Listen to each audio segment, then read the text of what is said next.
Here's how you can get the most out of your product description. Number one, focus on the buyer. A great product description has a huge focus on the buyer. How will your product be beneficial and help solve their problems? Number two, it should cut out barriers. Now, a great product description should cut through rational barriers through the use of mini stories.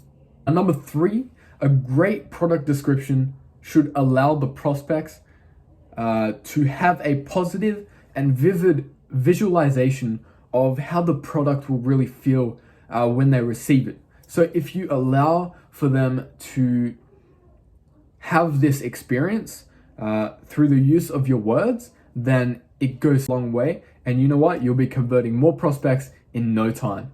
So if you're looking to take your business to the next level this month and implement changes that are going to really get the most out of your brand, out of your business, and really increase your conversions to a whole new level, then visit our website, www.dymsolutions.com.au, to find out more and book a free 15-minute discovery call with us today.